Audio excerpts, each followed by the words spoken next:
All right, so now we're recording. Thank you all for attending, class. That's the type of thing that will, really benefit you, in the long run.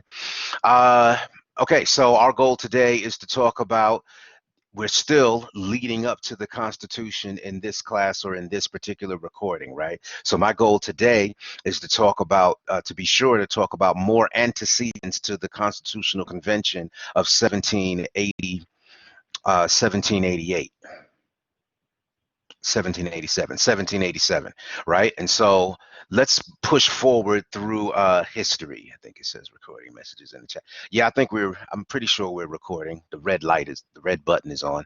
All right, so here we go. Remember with me, I'm sorry again, this is not your history class, so we are kind of glazing through things, but in terms of getting to know the Constitution, history provides context. The goal of talking about history is to provide context for what we're really looking to do.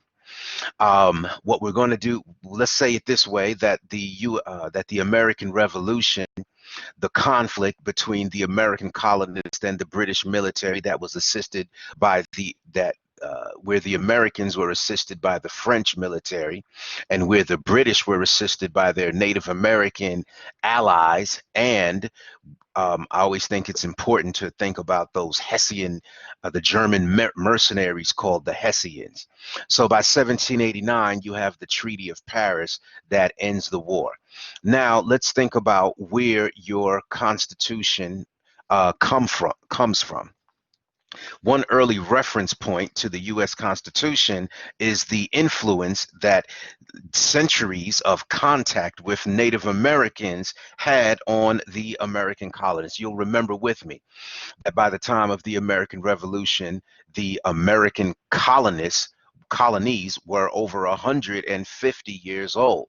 So during that history, you have the Americans in contact with the British and other world governments, but the British, but also you have Americans living close, committing genocide, committing crimes against, while also having friendly relationships and engaging in diplomacy with Native American groups. I'm reading to you now from the book called Lies My Teacher Told Me.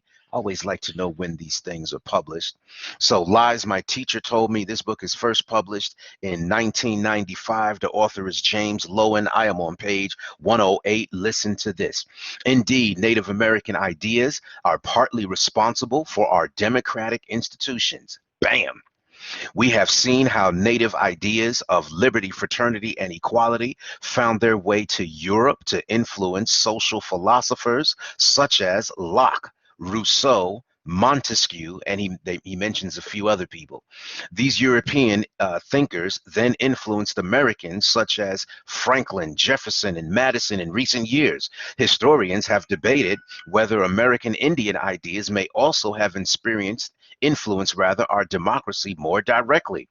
Through 150 years of colonial contact, I just said that, the Iroquois League stood before the colonies as an abject lesson in how to govern a large domain democratically. Consider the slide that I'm showing you. From 1570s through the 1780s, the Iroquois Confederacy, upstate New York or lower Canada, those folks were doing their, organizational thing, right?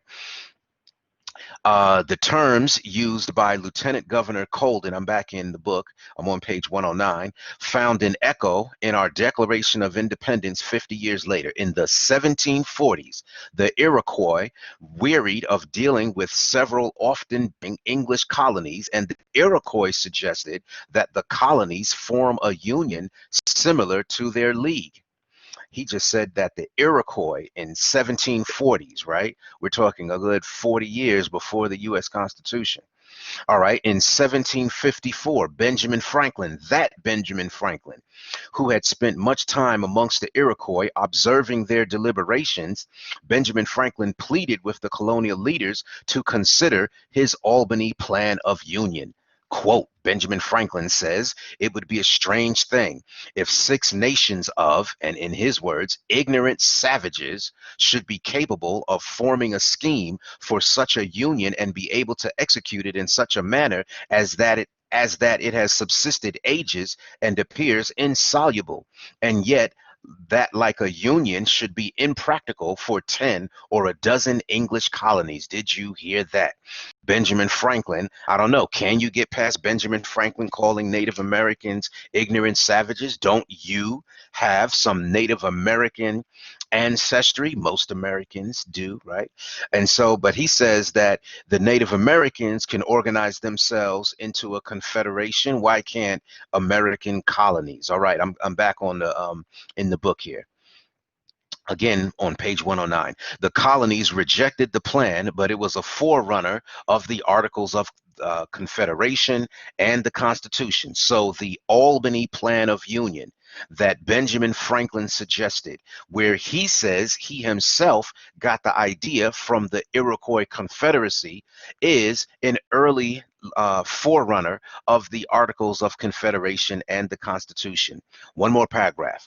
Two more paragraphs. Both the Continental Congress and the Constitutional Convention referred openly to Iroquois ideas and imagery. For example, in 1775, Congress formulated a speech to the Iroquois that was signed by none other than John Hancock, and this speech quoted Iroquois advice from 1744. Quote, "The Six Nations are a wise people," Congress wrote. "Let us hearken to their counsel and teach our children to follow it."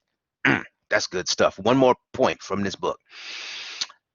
Okay, I don't know if I don't know if you folks can even, do I have the camera on? I think I got the camera on, right? All right. Can you see this?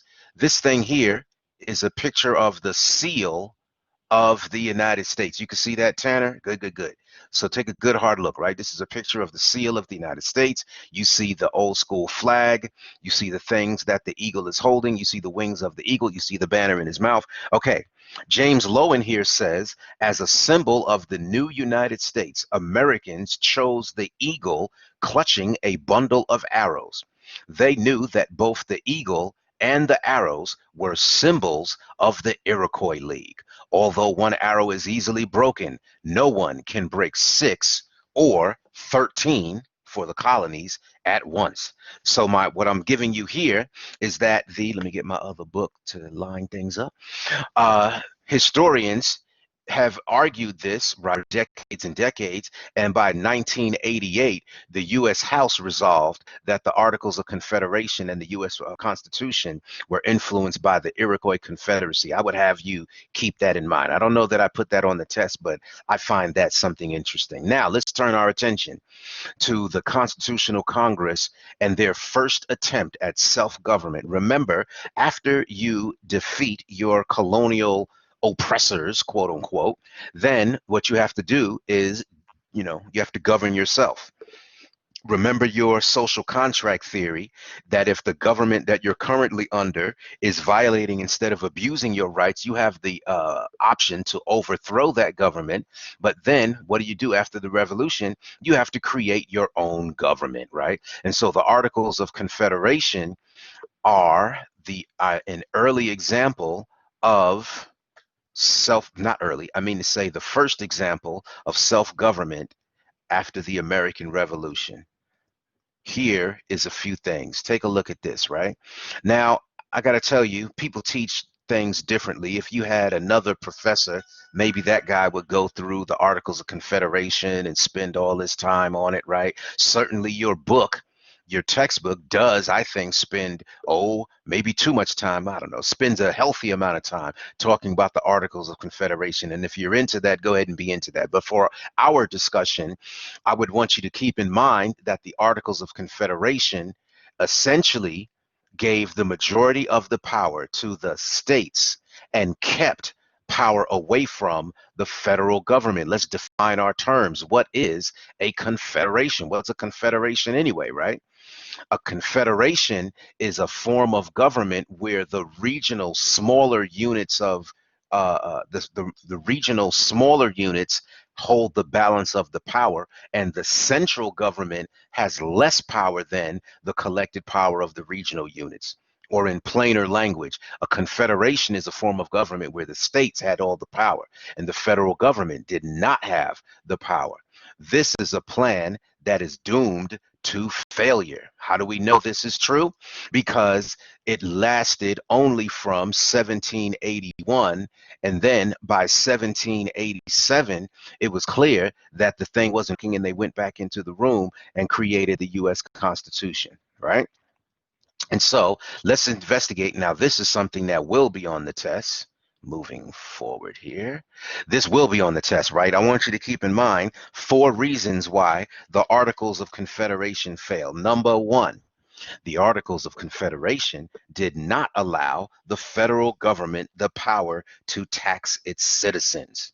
Number 2, the Articles of Confederation failed because no state, rather, they created a form of government that they did have a presidency, but he did not lead an executive branch. The president under the Articles of Confederation are essentially, like a prime minister or a presiding officer of the legislature. He had no independent leadership, and importantly, he had no standing army with which to enforce any of the rules of the federal government. Number 3, the Articles of Confederation did not allow the federal government, the central government, to regulate interstate and foreign commerce. Get ready to type something in the chat box. I have a question for you in a second. And then number 4, the Articles of Confederation required unanimous consent to any changes to the Articles.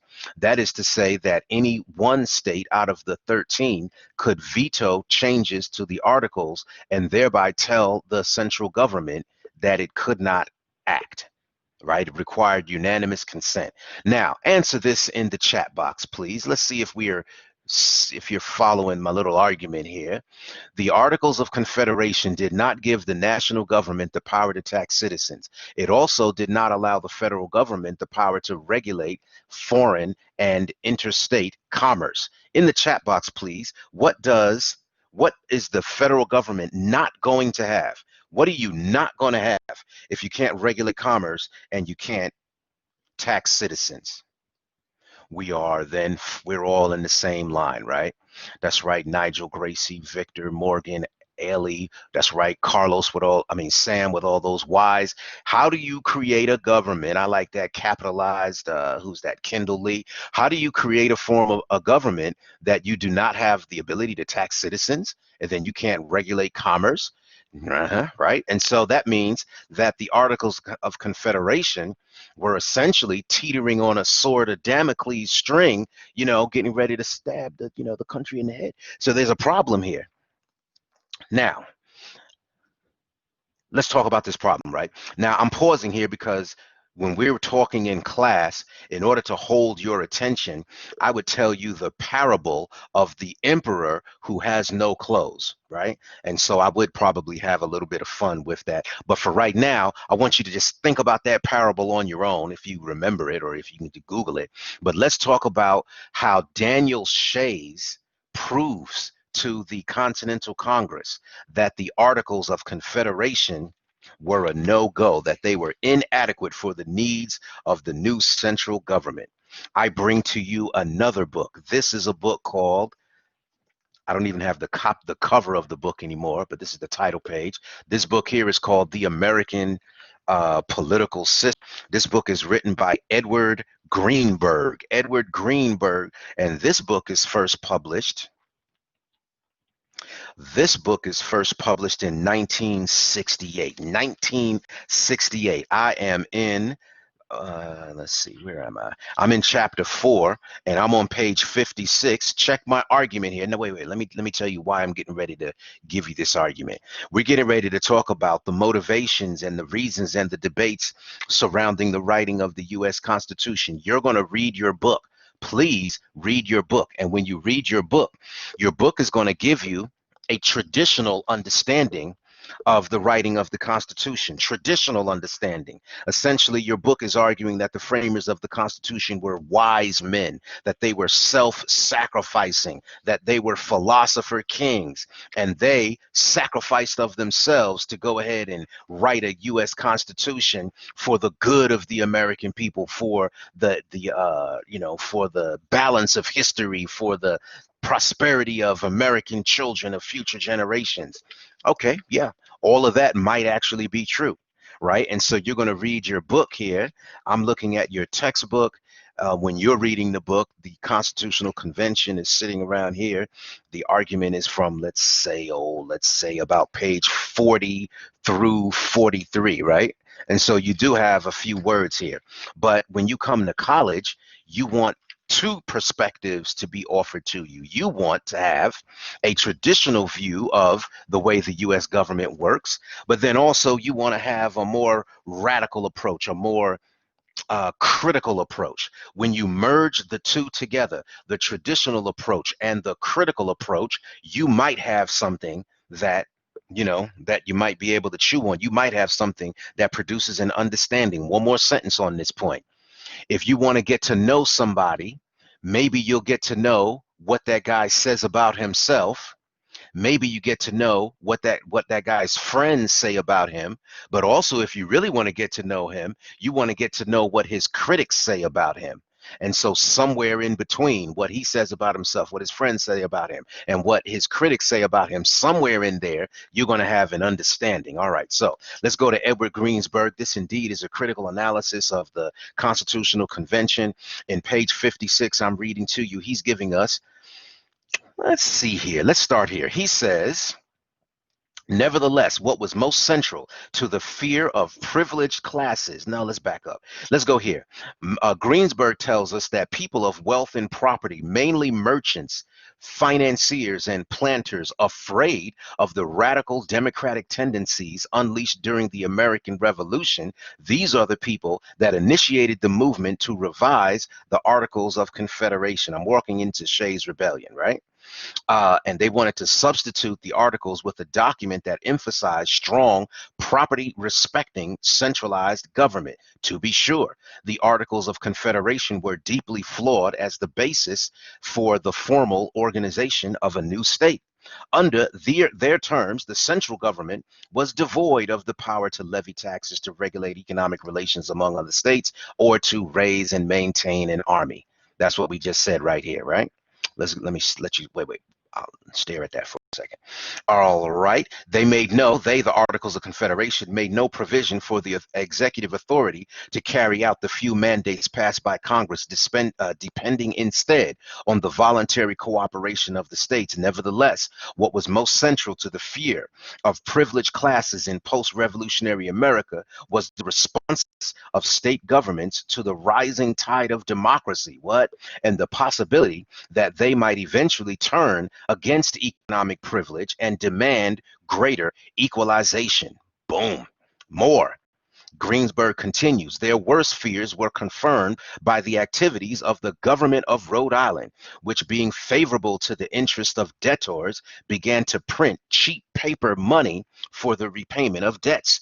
Creditors were not happy with this turn of events. The ratification of the Constitution of Pennsylvania, one more time, the ratification of the Constitution of Pennsylvania, a document with, quote, leveling tendencies, end quote, so strong that it has been characterized by this historian named Morrison as the nearest thing to a dictatorship of the proletariat that we have ever had in North America. That phrase there, dictatorship of the proletariat, is a synonym for socialism. Dun, dun, dun. All right. And so this Constitution of Pennsylvania also provoked great alarm amongst property holders. The triumph of this extremely democratic Constitution represented the annihilation of the political power of the old established families and merchants and landholders of the Philadelphia area, and gave rise to political power of the debt-ridden Western agrarians. I'm continuing this extended quote. The future Federalist Benjamin Rush, one of your founding fathers, he felt that the new Constitution was too much upon the democratic order. The possibility that some of the democratic devices of this Constitution might spread to other state constitutions further worried the privileged. Even more dramatic was the fear that struck the wealthy upon the outbreak of populist styled rebellions, and in particular, dun dun dun, Shays rebellion, rebellion, rebellion. Let's get it into it, right? This revolt, Rebellion, this revolt was a response by small farmers of Western Massachusetts who acted after years of peaceful protest and petition against the heavy taxes imposed by Eastern merchants and financial interests. What he's saying here is that Shays Rebellion is a rising up of the agrarian debt-ridden farmers against the holders of that debt that were located in typically in Boston. More, I'm on page 56 if you ever look this book up. These were designed to pay off the state debt. These taxes were designed to pay off the state debt, the notes for which were held by the wealthy. The rebellion struck fear into the hearts of people of property throughout the whole of the colonies. This is a quote from another historian. It was Shays' Rebellion, that militant outbreak of populism that set all Western Massachusetts in uproar and spread to the very outskirts of Boston. Hear me, Shays' Rebellion was marching from Western Massachusetts towards the east, towards the Atlantic Ocean, and he came right to the outside, the boundaries of Boston itself. More. Where was I? With its armed attack upon lawyers and courts, its intimidation of legislators, its appeal for the repudiation of debts, it provided the object lesson in democratic anarchy, which the friends of law and order greatly needed. The revolt was put down, but the fear of democracy remained and called aloud for stronger government. Why was Shays' Rebellion so successful? I'm outside the book now. Now I'm just talking. Why was Shays' Rebellion so successful? Okay, so the government of Massachusetts goes to the Continental Congress and says, hey, we got a problem here. We have to put down Daniel Shay. He threatens to take over the entire state. And if he takes over Massachusetts, you other states, you're doing things that we're doing similar to our farmers, taking their land, recalling their debts, repossessing their property, right? And so, you know, you need to help us. You rest of the, you new states, you need to help us, Massachusetts, put down Daniel Shays' Rebellion. The Continental Congress looks at the situation and says, yeah, you got a big old problem. We would love to give you a certain amount of money to put down Daniel Shays' Rebellion, but guess what? We don't have any money. Why not? Because the Articles of Confederation didn't give the federal government the power to tax. They could not regulate commerce. They didn't have any money. The Continental Congress then, forward, the Continental Congress says, hey, yeah, we'd love to give you send some troops your way, right? Dispatch a battalion and go help them. But guess what? We don't have a standing army because we don't have independent leadership in the name of a president. And so the Continental Congress says what we have to do is ask all the states whether or not they want to contribute some money and troops to help you put down Shays' Rebellion. But guess what? If even one of those states says no, then it cannot happen. And all the states, except for Virginia, I believe, all the states said no, we're not gonna give you that money, right? We're not gonna help you, Massachusetts, because what you're doing to your poor farmer citizens, we're doing to our poor farmer citizens as well, right? And so Shays' Rebellion is like the little girl that tells the emperor, hey, you don't have any clothes on. You out here naked thinking that you're fully dressed, right? Your Articles of Confederation, they do not work. I'm going back to the book.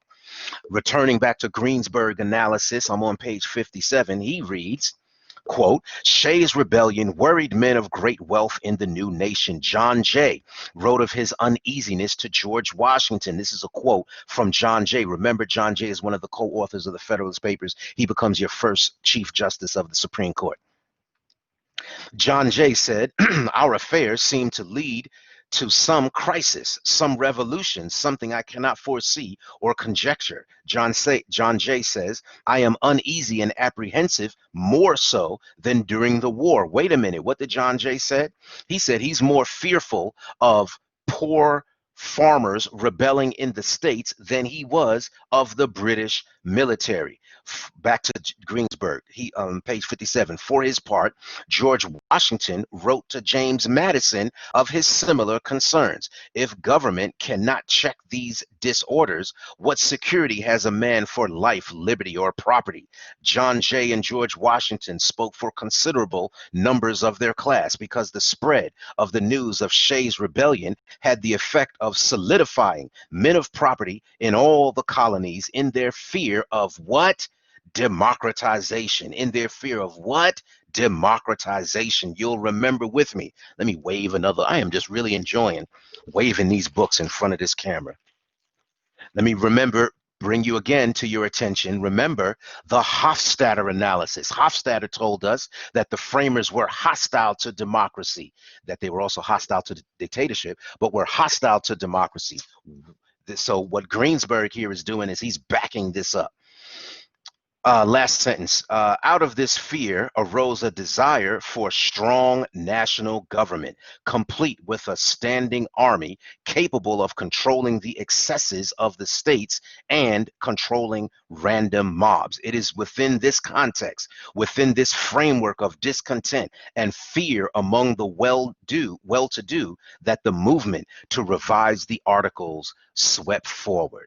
I have more facts for you. I think this is an important point, and I don't know if other professors up here are teaching it this way. I want to make sure that I'm putting some class analysis to the writing of the Constitution in front of you, right? So the crisis that we're saying in front of the founding fathers of the country is, how do you tamp down, how do you forestall, how do you defeat a domestic insurrection while at the same time maintaining order and the independence that order creates, right? How do you keep your government free from Britain when you've got domestic insurrection amongst poor people? Remember with me, the original dilemma of government is, how do you maintain freedom, independence from Britain, while at the same time maintaining order, as in putting down domestic insurrections like Shays' Rebellion? Remember with me, Adam Smith, the father of capitalism. Adam Smith, the one who wrote Wealth of Nations. Adam Smith. Some of you in this class, you guys are business majors. I imagine you've got a tiki doll, a little shrine to Adam Smith. And before you go to bed at night, you pray to the gods of capitalism so that your profits can flow the next day. Adam Smith wrote that laws and governments may be considered in this, and indeed in every case, a combination of the rich to do what? To oppress the poor. That laws and governments preserve to themselves, the rich, the inequality of the goods, which would otherwise be soon destroyed by the attacks of the poor, who, if not hindered by the government, would soon reduce the others to an equality with themselves by open violence. The original and modern dilemma I put there, they are being answered. The question before the elites in the as they go to write the U.S. Constitution is, how much freedom do you sacrifice to ensure order? You're going to sacrifice a lot of freedom of the poor people. How much freedom do you sacrifice to ensure that there is equality? You're going to sacrifice a lot of equality to make sure that the elites are feeling free. This is symptomatic of General Henry Knox, George Washington's friend. Remember, after the American Revolution, George Washington retires. He's like, you know what, I'm done. I'm getting old in the tooth. I have done my bit for this new American experiment. He goes to his porch and his rocking chair and his aged enslaved Africans in Valley Forge. General Knox, though, writes to George Washington and says, hey, we need you to come back into public life. We need you to come back and help this government exist, right? And as part of his letter, he's writing saying, there's domestic insurrection. Our current scheme of government does not work. We need you to come help us. Remember, George Washington was likely the most famous individual in American history, at the time, in America rather, at the time. He says, I need you to come back into public life. Come and help us create a new constitution. Henry Knox said, they, meaning poor people, see the weakness of government. They feel at once their own poverty compared to the opulent and their own force, and they are determined to make use of the latter, in order to remedy the former. Their creed is that the property of the United States has been protected from the confiscations of Britain by the joint exertions of all, and therefore should be the common property of all. He's saying essentially that poor people are saying, yeah, we are really poor, but look at how many of us there are. We are really poor, but we have large numbers. We could go just cross the railroad tracks, go up the hill, go to the other part of town, and we could just go and take that stuff that we need, right? We are hungry, we need food, we need bread. You look on the other part of town, there are wealthy people over there who have more bread than they can possibly eat. They have more land that they could possibly work themselves. They have more resources that they possibly need. So says the poor people.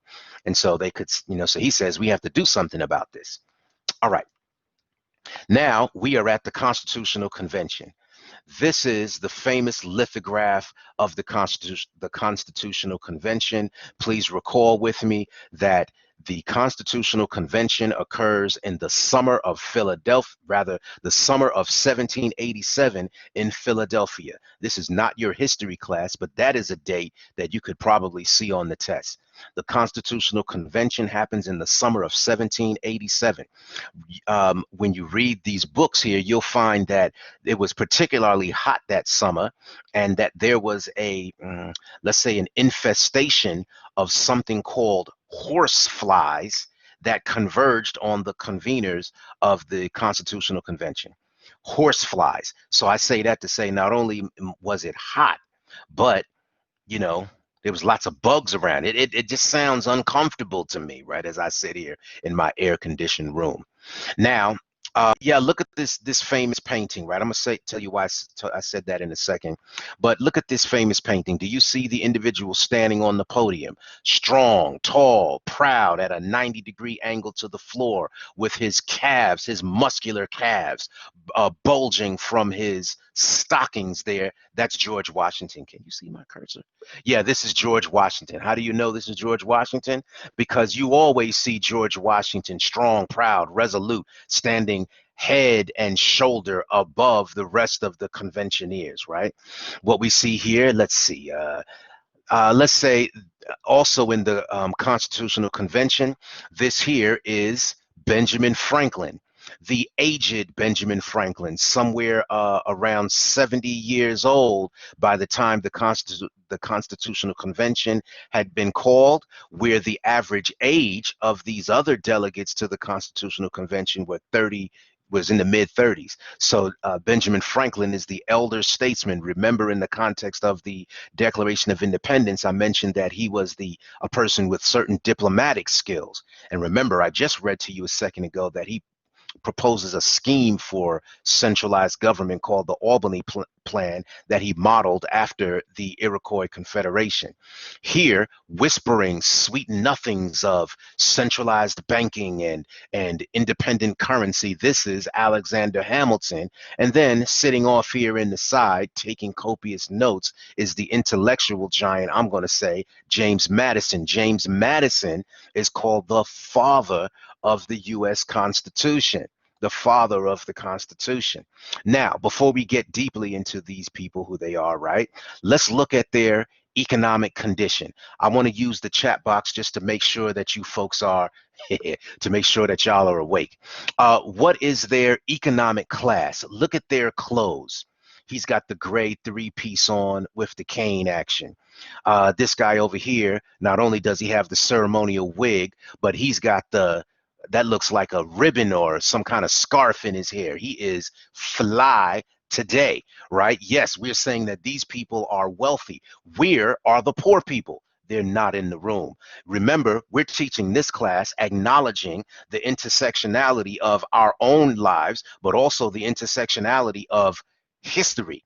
Again, an intersectional analysis means that you're going to look at race, class, and gender, right? So race, class, and gender. Speaking of gender, We're put it in the chat box. Are there any women? Where's the women in here? Look at this guy's hair. This I said guy. This person's hair flaring out. Look at George Washington's curls. Look at this guy's. He's clearly got a process. He's got a ponytail. There's no women in the room. Where are all the women? Sorry, but they're in the kitchen. Later, I'm gonna read some Abigail Adams. You got to make sure you listen to the other recordings. I have some Abigail Adams for you, right? An early feminist, Abigail Adams, wife of John Adams, your second president. Okay, so these are wealthy, and these people are men. Where are the Latinos? Where are the Asians? We said that this scheme of central government was in part at least modeled after the Iroquois Confederation. Where are the Native American tribes? And where are the black folks? No black folks in the room, no Latinos, Asians, Native Americans, no Indians. I don't have any other racial groups, Alaskan, Hawaiians, whatever. Nobody else in this room. So inside this room, you have wealthy white males. Does it make sense then that these wealthy white males, see what I'm going to talk about in the next class, right, is we're going to talk about finding slavery in the U.S. Constitution. And I want you to keep in mind, you got to listen to these other videos because I'm getting warmed up. You guys rightly said that I was like kind of slow. I'm getting into it now though, right? And so you pay attention to those other videos that I'm getting ready to post. We're going to talk about slavery in the Constitution. All right, so we get to know something about the people, the Constitutional Convention, by getting to know who was in the room, but then we also get to know something about it by looking at who was not in the room. 15 minutes left, right? All right, and so who was in the room? We know that George Washington was there. George Washington is clearly the father of your country, a leader of men, commanding general of the American Revolution, the most famous person in the country at the time. James Madison was at the convention. He is the intellectual heft, the ideas guy. James Madison not only is taking notes during the Constitutional Convention, but he brings to the Constitution the notion of separation of powers, of checks and balances, and he drafts the Bill of Rights. Alexander's centralized banking. Alexander Hamilton is in the he's in the Constitutional Convention. I just mentioned to you that Benjamin Franklin, I'll put this on the test probably, but when you think about the preamble of the Constitution and its importance to American history, we need to know that an individual wrote that phrase, we the people. So Governor Morris was there. You look at the contributions that James Wilson made, not only to Article 3 of the Constitution, but just the notion that the presidency should be housed by an individual. James Wilson was in the Constitutional Convention. You look at these people, who do they represent? What class interests do they represent? Thomas Jefferson was on a diplomatic mission to France, to Paris, but when he heard that the Constitutional Convention was being called, he called it an assembly of demigods. So we know who was in the room, but well, here we go, right? She said, why does Patrick Henry smell like a rat? Patrick Henry said that he did not want to go and be a part of the Constitutional Convention. Remember, Patrick Henry was one of those inspirational rhetorical leaders who helped push the American colonists to join the revolution to fight freedom. Remember, Patrick Henry, he opined, give me liberty or give me death. But he said, you know what? I see what you guys are doing, and I'm not coming to your Constitutional Convention. Patrick Henry said of the Constitutional Convention, I smell a rat. Thomas Common Sense Paine. Remember, Thomas Paine is the father of the American Revolution because he wrote that pamphlet. Thomas Paine heard about the Constitutional Convention and he said, no, I don't want any parts of that. Samuel Boston Tea Party Adams, cousin to John Adams, another leader of the American Revolution, he hears about the Constitutional Convention and he says, no, my hands are dirty enough. I'm going to keep my hands clean. I'm not coming to your convention. And then John, who financed the American Revolution, John Hancock said, I'm not coming to your Constitutional Convention because there's something else going on here. He said that there's too much power being concentrated in the hands of the central government. Where, for I say, where is your Bill of Rights? So, what is it that would make the leaders of the American Revolution, Patrick Henry, Samuel Adams, Thomas Paine, John Hancock, and other people who would go forward to dissent to the ratification and call themselves anti-federalists, why didn't they go to that Constitution? All right, Constitutional Convention. This is my class analysis. All right. All right. Now let's keep on going. A few minutes left, if you don't mind. Let me let's see, where should I stop? Let's stop after the let's keep going. Okay, so for your test, I would want you to keep in mind some of the contributions of these people, right? Like if I need you to say on the test, what's the difference between Alexander Hamilton and Benjamin Franklin? I would want you to associate Alexander Hamilton with strong centralized banking, right? And Benjamin Franklin with diplomacy. Let's distinguish James Madison as the father of the Constitution, author of key constitutional ideas, and Governor Morris and his writing, right? He, wrote the final wording of the Constitution, and he gets credit with that phrase, "we the people," another famous phrase in American history. All right, now, one last point before I stop talking. Inside this Constitutional Convention, remember I said it was hot in there, right? Yes. Instead of 11:59, you want to say 11:30 though, right? 11:30 p.m. That's when the test closes. Remember, they had the windows closed, the doors were locked, and the drapes were pulled shut. Why were they so closed in? Did they have air conditioning? They did not, right? It was just really hot out there. Okay, so why were they so closed in? Remember that the Constitutional Convention initially told them to go in there and revise the Articles of Confederation, revise it. That's right, Kendall Jones. They were being secretive. But what's there to be secret about? They knew that they looked at the Articles of Confederation. They said, this is not going to work, and they threw it out. And so the Articles of Confederation was the document that the current government stood on. If you throw that document out, what are you doing to the current government? You are trying to overthrow it. You are engaged in a treasonous act. And how do you punish treason? They'll what do you call it? They'll give capital punishment to a person convicted of treason in 2020.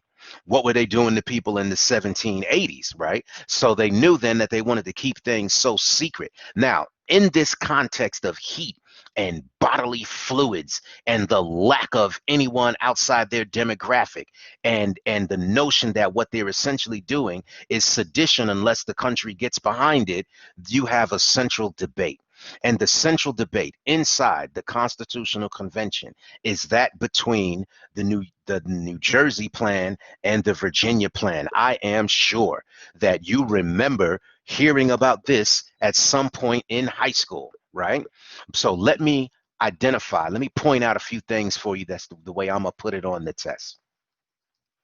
The the conflict between the Virginia plan and the New Jersey plan is essentially over taxation, population, and representation. Those three uh, things are what the conflict is over. Taxation, representation, and how both of them would be apportioned to population. Remember, the Virginia plan is that which is offered by the large states, and the New Jersey plan is offered by the small states. By large and small, we're talking about land mass here. And when we're talking about land mass, we are talking about population, at least. Immediately. Remember, a large state in an agrarian economy is going to be the one where you have more land dedicated to farms. If you have more land dedicated to farms in the 1780s, then that's where the enslaved black people are going to be found, and enslaved black people are going to but for sure number the free white population in certain key states, Virginia, Pennsylvania, what will come to be larger Georgia, right? And so the large states and the Virginia plan, in the conflict over taxation, representation, and population, they wanted representation in the new legislature to be based on population. They wanted the states with the most people in them to have the most seats in Congress, in the legislature.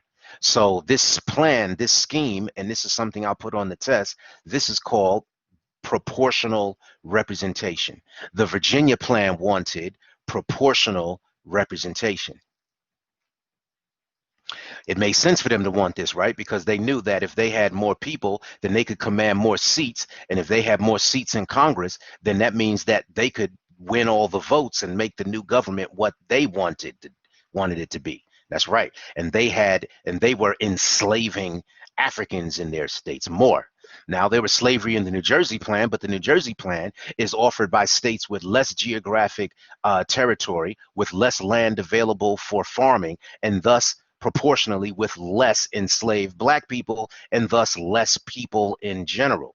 The New Jersey plan looks at the Virginia proportional representation plan and they said, no, no, no, you guys are trying to pull a fast one. We're not going to have that. We need to have, and the New Jersey plan wanted equal representation in the new Congress. Let's talk about taxes then. The New Jersey plan says, well, if you guys want proportional representation in Congress, well, then you should have taxation based on everybody that's in the population, right? I see you, Lauren.